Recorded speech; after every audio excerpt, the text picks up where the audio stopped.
Hello everyone, welcome to learning science. आज का topic है pair production.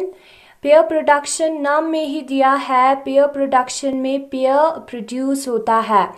The formation of an electron and positron, positively charge electron from a photon usually in the vicinity of N atomic nucleus is called pair production. Nucleus के वैसिनिटी में, जब nucleus जो है surrounding में present होता है, तो photon जो है कन्वर्ट होता है इलेक्ट्रॉन और पॉजिट्रॉन में, और इस प्रोसेस को कहते हैं पेयर प्रोडक्शन।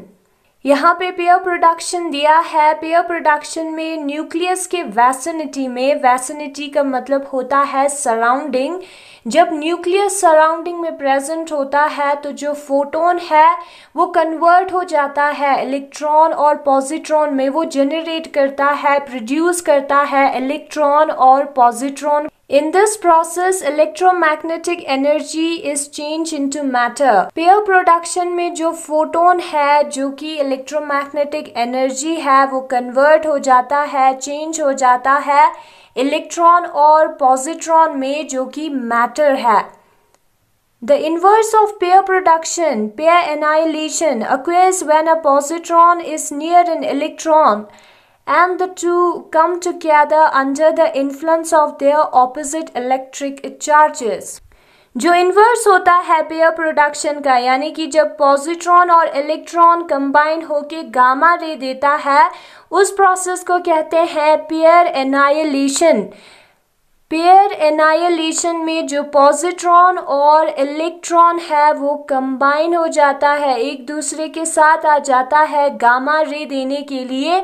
और वो दोनों क्यों कंबाइन होते हैं? क्योंकि वो ऑपोजिट इलेक्ट्रिक चार्जेस है, उनका जो चार्ज है वो क्या होता है? ऑपोजिट होता है, जिसकी वजह से वो अट्रैक्ट होते हैं। यहाँ पे दिया है एक पॉजिट्रॉन और एक इलेक्ट्रॉन जो कि कंबाइन होके देता है दो गामा रेज, यानी कि फोटोन।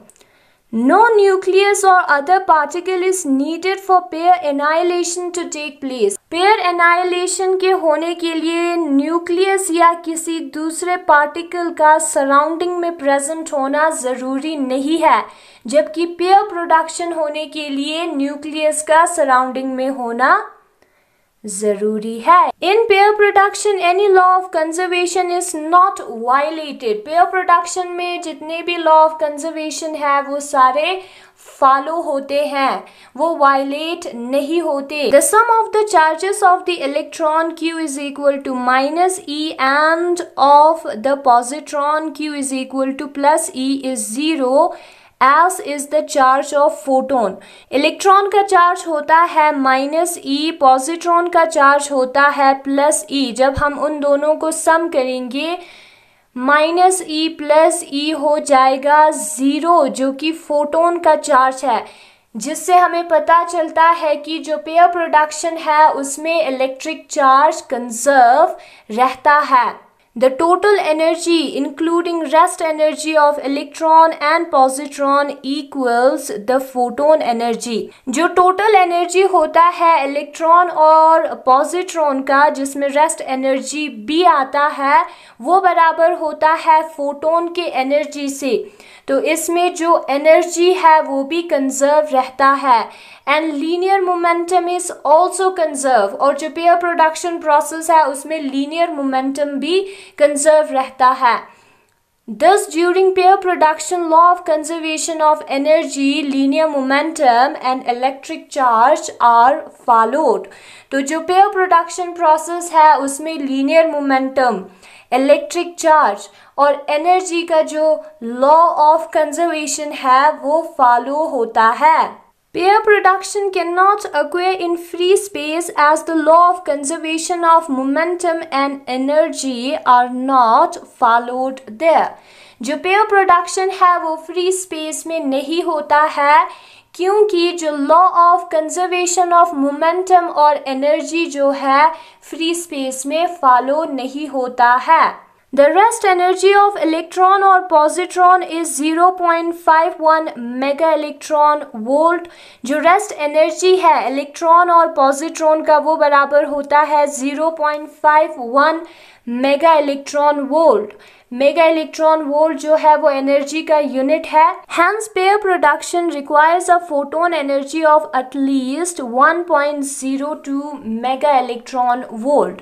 इसलिए जो पेयर प्रोडक्शन है उसको होने देने के लिए जो फोटोन है उसका एनर्जी होना चाहिए 1.02 मेगा इलेक्ट्रॉन वोल्ट।